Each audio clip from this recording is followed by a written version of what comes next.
നിങ്ങളെല്ലാവരും ചോദിച്ചതുകൊണ്ട് 2 പാർട്ട് തന്നിരിക്കുന്നു കേട്ടോ. സപ്പോർട്ട് ചെയ്യാൻ മറക്കല്ലേ. നയോമിയുമായുള്ള വിവാഹത്തിന് എനിക്ക് സമ്മതമാണ്. വേണ്ട ജഗൻ, ഞാനിന്നലത്തെ ദേഷ്യത്തിന്റെ പുറത്ത് അങ്ങനെയൊക്കെ പറഞ്ഞെന്ന് കരുതി എടിപിടിയെന്ന് പറഞ്ഞ് തീരുമാനിക്കേണ്ട ഒന്നല്ല വിവാഹം. അല്ലമ്മ, ഇന്നലെ രാത്രി മുഴുവൻ ഞാൻ ആലോചിച്ചെടുത്ത തീരുമാനമാണ്. അമ്മ വിശ്വനാഥ സാറിനെ വിളിച്ച് കാര്യങ്ങൾ പറയാൻ അച്ഛനോട് പറഞ്ഞേക്ക്. ജഗൻ, പാർവതി എന്തോ പറയാനായി വിളിച്ചു. അത് കൃത്യമായി മനസ്സിലാക്കിയതുപോലെ ജഗൻ പറഞ്ഞു. ഞാൻ പറഞ്ഞില്ലേ അമ്മ, പൂർണ്ണ സമ്മതത്തോടെയാണ് ഞാൻ അമ്മയോട് വിവാഹത്തിന് സമ്മതമാണെന്ന് പറഞ്ഞത്. എനിക്കിന്ന് കുറച്ച് നേരത്തെ പോണം. പിന്നെയും പാർവതി എന്തോ പറയാനായി വന്നപ്പോഴേക്കും ജഗൻ അത് പറഞ്ഞു. അവർ ഒന്ന് മൂളിയപ്പോഴേക്കും ജഗൻ താഴേക്ക് നടന്നു. ഒരു ദീർഘനിശ്വാസത്തോടെ അവന്റെ പോക്ക് നോക്കി നിന്ന് പാർവതി. പാർവതി താഴേക്കിറങ്ങി വരുമ്പോൾ രാമനാഥൻ ഉമ്മറത്തിരുന്ന് പത്രം വായിക്കുകയാണ്. ഏട്ടാ, അല്പം മുമ്പ് ജഗൻ എന്നോട് കുറച്ച് കാര്യങ്ങൾ സംസാരിച്ചു. പാർവതി രാമനാഥനോട് പറഞ്ഞു. എന്ത് കാര്യം? നയോമി മോളെ വിവാഹം കഴിക്കാൻ ജഗന് സമ്മതമാണെന്ന്. അത് വിശ്വനാഥ സാറിനോട് വിളിച്ചു പറയാനാണ് അവൻ പറയുന്നത്. നീ എന്തൊക്കെയാ പാർവതി പറയുന്നത്? അവൻ സമ്മതിച്ചു എന്നുള്ളത് സത്യമാണോ? പാർവതി പറഞ്ഞ കാര്യങ്ങളിൽ അത്ര ഉറപ്പുവരാത്തതുകൊണ്ട് അയാൾ വീണ്ടും എടുത്തു ചോദിച്ചു. പിന്നെ ഈ വക കാര്യങ്ങളൊക്കെ ആരെങ്കിലും കള്ളം പറയോ? സത്യമായിട്ടും എന്നോട് പറഞ്ഞതാണ്. അല്ലെങ്കിൽ രാമേട്ടൻ തന്നെ അവനോട് ചോദിച്ചു നോക്ക്. പാർവതി രാമനാഥനോട് അത് പറഞ്ഞുകൊണ്ട് നിന്ന കൃത്യസമയത്താണ് ജഗൻ ഫുൾ യൂണിഫോമിൽ താഴേക്കിറങ്ങി വന്നത്. രാമനാഥൻ ഇരുന്നിടത്ത് നിന്ന് എഴുന്നേറ്റ് ജഗനെ നോക്കി. പാർവതി പറഞ്ഞു, നിനക്ക് നയോമിയെ വിവാഹം കഴിക്കാൻ താല്പര്യമുണ്ടെന്ന്. ആത്മാർത്ഥമായി തന്നെയാണോ പറഞ്ഞത്? അച്ഛ, എനിക്കൊരു വാക്കേ ഉള്ളൂ. ഞാൻ നല്ലതുപോലെ ആലോചിച്ചിട്ട് എടുത്ത തീരുമാനമാണിത്. എന്തായാലും ഒരു വിവാഹം കഴിക്കണം. പിന്നെ അത് നിങ്ങളെല്ലാവരും ഇഷ്ടപ്പെടുന്ന നയോമിയാണെങ്കിൽ അത്രയും നല്ലത്. അത് മാത്രമേ ഞാൻ ചിന്തിച്ചുള്ളൂ. ജഗന്റെ നാവിൽ നിന്നും തന്നെ കാര്യങ്ങളെല്ലാം നേരിട്ട് കേട്ടപ്പോൾ രാമനാഥന് പൂർണ്ണ ബോധ്യമായി. ഓക്കെ, എങ്കിൽ ഞാൻ ഇന്ന് തന്നെ വിശ്വനാഥനെ വിളിച്ച് സംസാരിക്കാം. അധികം നീട്ടിക്കൊണ്ടു പോകുന്നതിനോടൊന്നും അവർക്ക് വലിയ താല്പര്യമില്ലെന്നാണ് അന്ന് പറഞ്ഞത്. മാത്രമല്ല, ഇനി 3 മാസങ്ങൾ കഴിഞ്ഞാൽ പിന്നെ നിനക്കും വിവാഹം കഴിക്കാൻ നല്ല സമയമല്ല. രാമനാഥന്റെ ആ സംസാരത്തിന് ജഗൻ ഒന്നും മൂളി. വീട്ടിൽ നിന്നിറങ്ങി സ്റ്റേഷനിലേക്ക് പോകുന്ന വഴിക്കെല്ലാം ജഗന്റെ മനസ്സിലേക്ക് നയോമി കടന്നു വന്നു. കളിക്കൂട്ടുകാരിയാണ്, ഒരുപാട് അടുത്ത് ഇടപഴകിയിട്ടുണ്ട്. പക്ഷെ പ്രണയം, അവളോട് ഒരിക്കലും തനിക്ക് പ്രണയം തോന്നിയിട്ടില്ലെന്ന് ജഗൻ മനസ്സിലോർത്തു.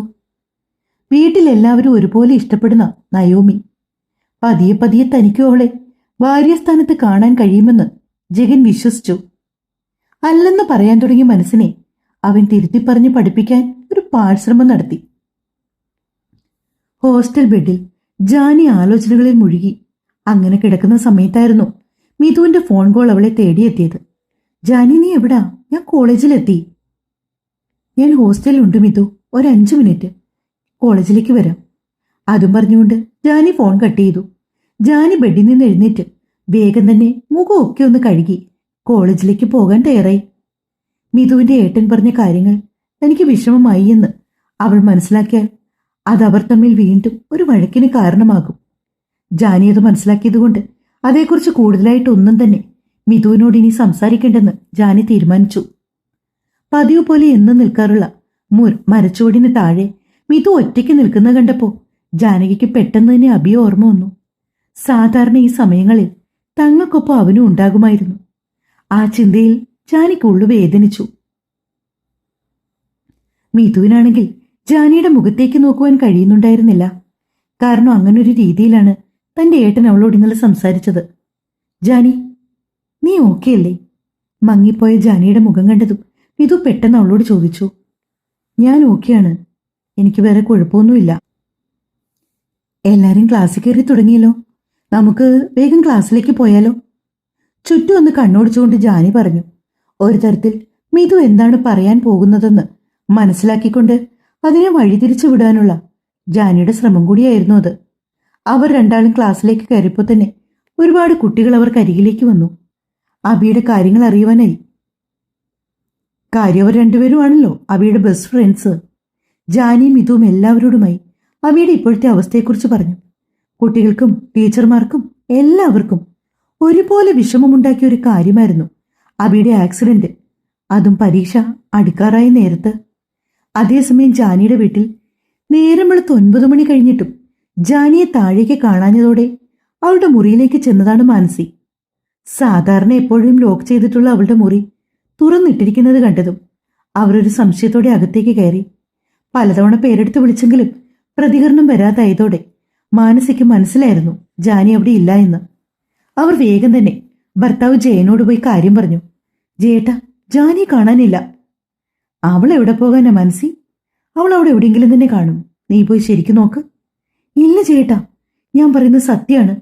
ഞാനിവിടെ മുഴുവൻ അവളെ വിളിച്ചു. അവൾ വിളി കേട്ടില്ല. മാത്രമല്ല, പോർച്ച് കിടന്ന് അവളുടെ ബുള്ളറ്റും കാണാനില്ല. ആ സമയം ജയന്റെ മനസ്സിൽ ഒരപായമണി മുഴങ്ങി. തങ്ങൾ ആരും അറിയാതെ ജാനി വീട് വിട്ടു പോയിരിക്കുന്നു. ജയന്റെ കടപ്പല്ലുകൾ ഞെരിഞ്ഞമർന്നു. നീ ആ ഫോണിങ്ങെടുത്തേ, ഞാൻ ഇന്ന് സ്റ്റീഫനെ വിളിച്ചു നോക്കട്ടെ. ജയൻ അത് പറഞ്ഞ സമയം തന്നെ മാനസി പോയി അയാൾക്ക് ഫോൺ എടുത്തുകൊണ്ടുവന്ന് കൊടുത്തു. സ്റ്റീഫന്റെ നമ്പർ ഡയൽ ചെയ്തു. ഫോൺ ചെവിയോരം ചേർത്ത് പിടിച്ചു ജയൻ. അധികം ബെല്ലടിക്കുന്നതിന് മുൻപ് തന്നെ മറുതലയ്ക്ക് നിന്നും സ്റ്റീഫൻ കോൾ എടുത്ത് കഴിഞ്ഞിരുന്നു.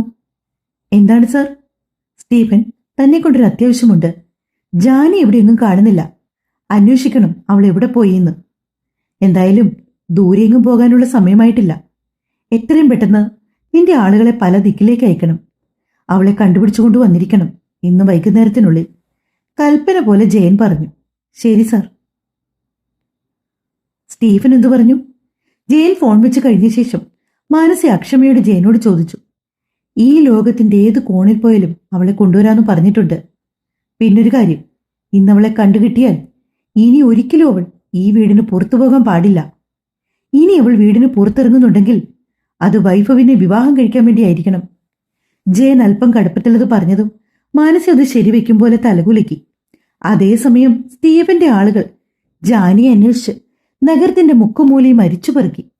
ആ സമയം ക്യാൻറ്റീനിൽ മിഥുവിനൊപ്പം ഇരുന്ന് ലഞ്ച് കഴിക്കുവാണ് ജാൻവി. ജാനി, നിന്റെ പ്ലാൻ എന്താ? നേരെ ഹോസ്റ്റലിലേക്ക് പോകാനാണോ, അതോ നീ വീട്ടിലേക്ക് പോകുന്നുണ്ടോ? നിനക്ക് എന്താ മിഥു കാര്യം പറഞ്ഞാൽ മനസ്സിലാകില്ലേ? വീട്ടിൽ നിന്ന് ഒരുവിധം ഓടിച്ചാടി രക്ഷപ്പെട്ടു വന്നതാ ഞാന്. ഇനി അങ്ങോട്ട് ചെന്ന് അവിടെ കയറി കൊടുക്കാനൊന്നും എനിക്ക് തലയ്ക്ക് ഭ്രാന്തില്ല. അങ്ങനെയല്ല ജാനി, നീ വിചാരിക്കും പോലെ അല്ല കാര്യങ്ങൾ. ഈ നേരം കൊണ്ട് തന്നെ ആന്റി അങ്കിളും നീ വീട്ടിലില്ലെന്ന് സത്യം തിരിച്ചറിഞ്ഞിട്ടുണ്ടാകും. നിന്നെ അന്വേഷിച്ചവർ ഇവിടേക്കെങ്ങാനും വന്നു കഴിഞ്ഞാൽ. വന്നാലെന്താ, എല്ലാവർക്കും മുമ്പ് വെച്ച് ഞാൻ പറയും എനിക്കാരുടെയൊപ്പം വീട്ടിലേക്ക് പോകാൻ താല്പര്യമില്ലെന്ന്. എന്തൊക്കെ പറഞ്ഞാലും ഞാനൊരു പ്രായപൂർത്തിയായ വ്യക്തിയല്ലേ. ഏത് കോടതിയും എന്റെ വാക്കുകൾക്ക് അല്പം വില തരില്ലേ? നീ പറയുന്നതെല്ലാം ശരിയാണ്. പക്ഷെ ആന്റിയുടെ അങ്കിളിന്റെ മുമ്പിൽ നമ്മൾ എങ്ങനെ പിടിച്ചു നിൽക്കും? എനിക്ക് അത് ആലോചിക്കുമ്പോൾ ടെൻഷനാവുന്നു. മിഥു, എനിക്കറിയില്ല മിഥു, അത് നിന്നോട് എങ്ങനെ പറയണമെന്ന്. അമ്മ എന്നോട് നേരിട്ട് എന്റെ മുഖത്ത് നോക്കി പറഞ്ഞതാണ്.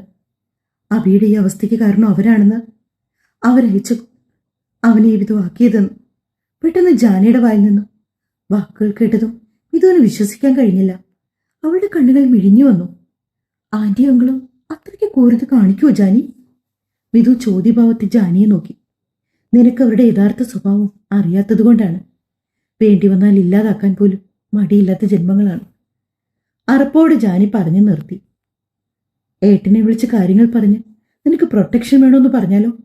മിഥു പെട്ടെന്ന് മനസ്സിൽ തോന്നിയ കാര്യം പറഞ്ഞു. നീ ശരിക്കും പൊട്ടിയാണോ, അതോ പൊട്ടിയായിട്ട് അഭിനയിക്കുവാണോ? മിഥു കാര്യം മനസ്സിലാവാതെ ജാനിയെ നോക്കി. ഇനി ഇതിലേക്ക് നിന്റെ ഏട്ടനെ കൂടി വലിച്ചിടാത്ത പ്രശ്നേ ബാക്കിയുള്ളൂ. വേറെ വല്ലതും പറയാനുണ്ടെങ്കിൽ പറ. ജാനി അലസമായി പറഞ്ഞു. എങ്കിൽ നീ ഒരു കാര്യം ചെയ്യാം. തൽക്കാലം എക്സാം കഴിയുന്നതുവരെ എനിക്കൊപ്പം മാണിക്യമംഗലത്തേക്ക് വാ. അവിടെ വന്ന് ആരും നിന്നെ ഒന്നും ചെയ്യില്ല, അതെന്റെ വാക്കാണ്. നിന്റെ ഈ കുഞ്ഞിത്തല അധികം പൊയ്ക്കാത്തതാ നല്ലത്. മിഥുവിന്റെ തലയ്ക്കൊന്ന് കൊട്ടിക്കൊണ്ട് ജാനി പറഞ്ഞു. എങ്കിൽ മിഥു വീണ്ടും പറഞ്ഞു തുടങ്ങി. ഇനിയും എന്തോ പൊട്ടത്തരം പറയാൻ ഒരുങ്ങുകയാണെന്ന് ജാനിക്ക് മനസ്സിലായതും കാര്യം അറിയാനുള്ള ആകാംക്ഷയിൽ ചിരിയോടെ ജാനി അവളെ നോക്കി. നീ തൽക്കാലം പുറത്തേക്കൊന്നും ഇറങ്ങണ്ട. ഹോസ്റ്റലിലും കോളേജിലുമായിട്ട് നിൽക്ക്.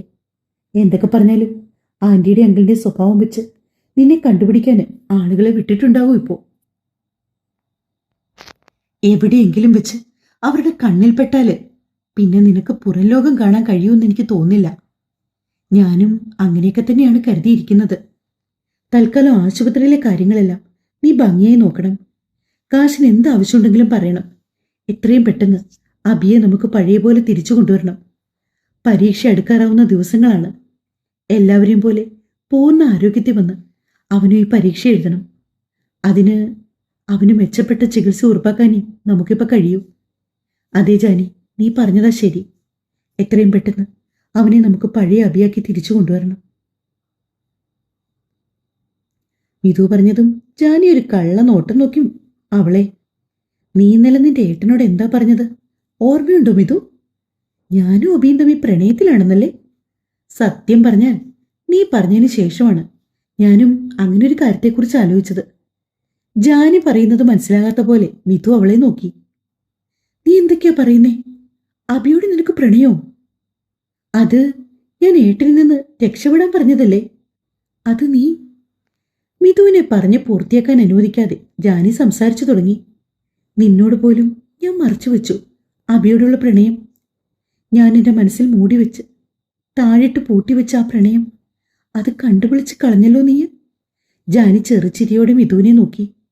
ജാനി, നീ എന്താ പറയേ? അബിയെ വിവാഹം കഴിക്കാൻ നിന്റെ അമ്മയച്ഛന് സമ്മതിക്കുമെന്ന് നിനക്ക് തോന്നുന്നുണ്ടോ? അതിന് അവരുടെ സമ്മതമൊക്കെ ആർക്ക് വേണം? ഞാൻ പ്രായപൂർത്തിയായ ഒരു പെൺകുട്ടിയാ. എനിക്ക് ഇഷ്ടമുള്ള ആളെ തിരഞ്ഞെടുക്കാനുള്ള അവകാശമൊക്കെ എന്തായാലും എനിക്കുണ്ട്. എന്നാലും അബി... മിതു മനസ്സില്ലാ മനസ്സോടെ പറഞ്ഞു. അവൻ നല്ലൊരു ആൺകുട്ടിയല്ലേ?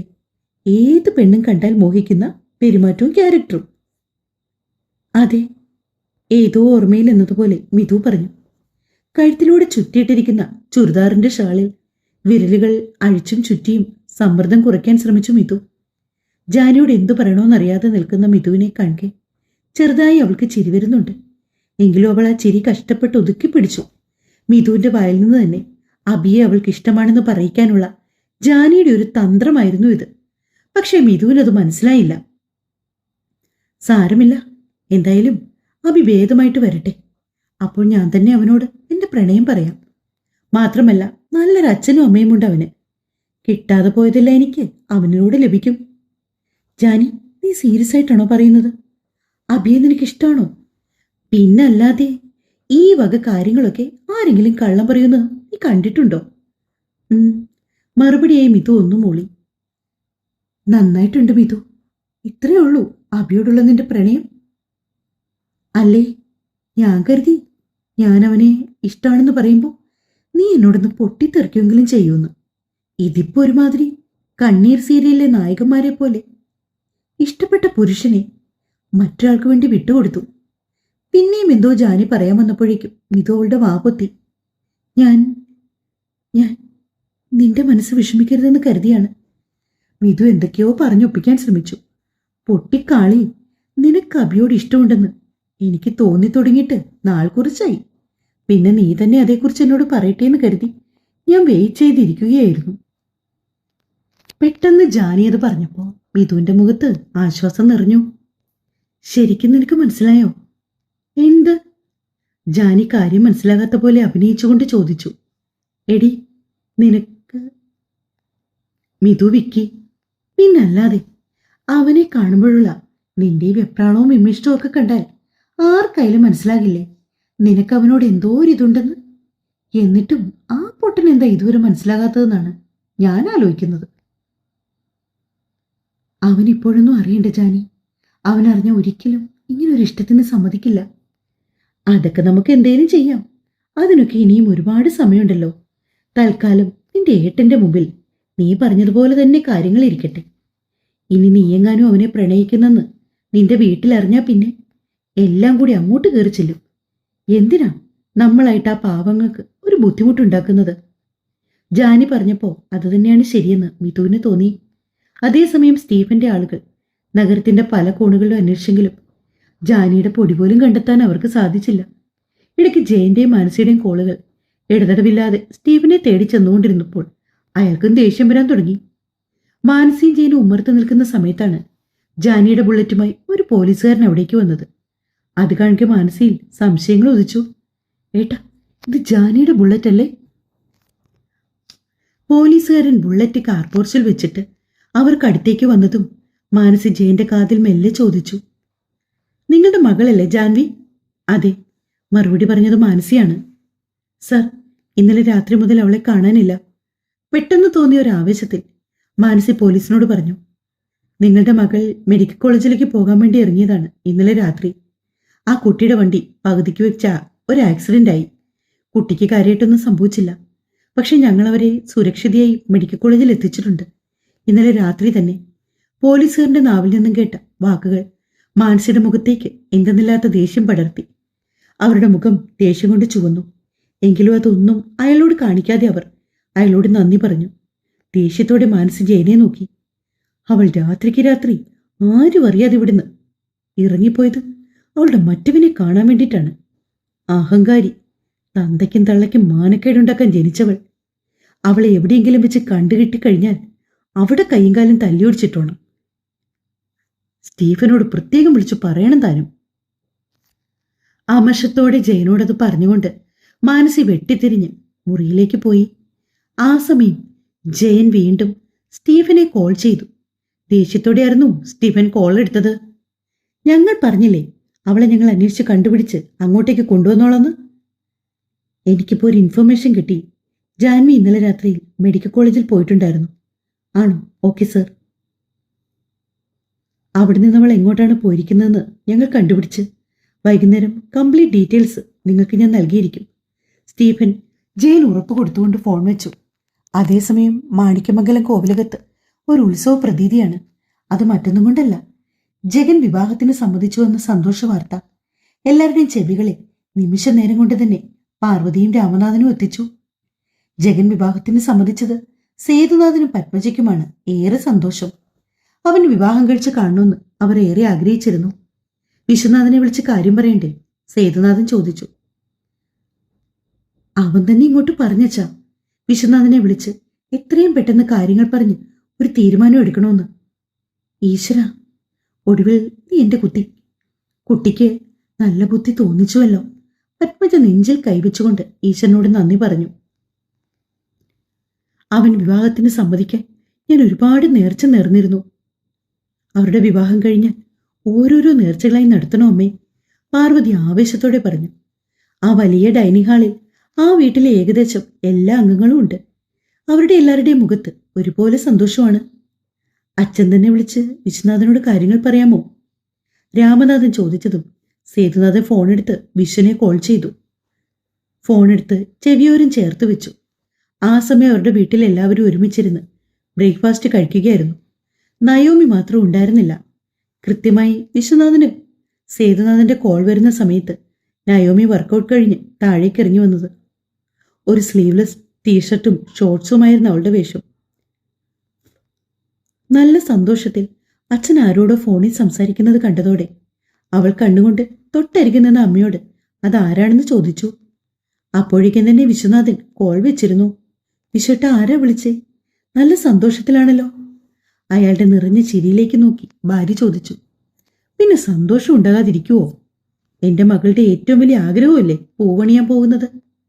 അയാൾ പറഞ്ഞപ്പോൾ കാര്യം എന്താണെന്ന് മനസ്സിലാകാതെ നയോമി കണ്ണു ചുരുക്കി വിശ്വനെ നോക്കി. എന്താ കാര്യം? മനുഷ്യന് മനസ്സിലാകുന്ന ഭാഷയിൽ പറയൂ അച്ഛാ. മോളെ, ജഗൻ നീയുമായുള്ള വിവാഹത്തിന് സമ്മതം പറഞ്ഞുന്ന്. ശരിക്കും നയോമിക്ക് എന്തെന്നില്ലാത്ത സന്തോഷം തോന്നി. അവൾ ചാടിത്തുള്ളി. ഭഗവാനെ, നീ എന്റെ പ്രാർത്ഥന കേട്ടല്ലോ. നയോമിയുടെ അമ്മ നെഞ്ചിൽ കൈവച്ചുകൊണ്ട് ഈശ്വരനോട് നന്ദി പറഞ്ഞു. അമ്മയുടെ ഭഗവാനല്ല ഇത് നേടിത്തന്നത്.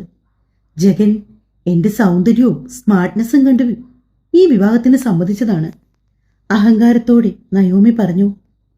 പക്ഷേ ബാക്കി കാര്യങ്ങൾ അറിയാനുള്ള ആകാംക്ഷയിൽ നിന്ന് അവളുടെ അമ്മയും വിശ്വനാഥനും അവൾ പറഞ്ഞതൊന്നും കേട്ടില്ല. വേറെ എന്താ അവർ പറഞ്ഞത്?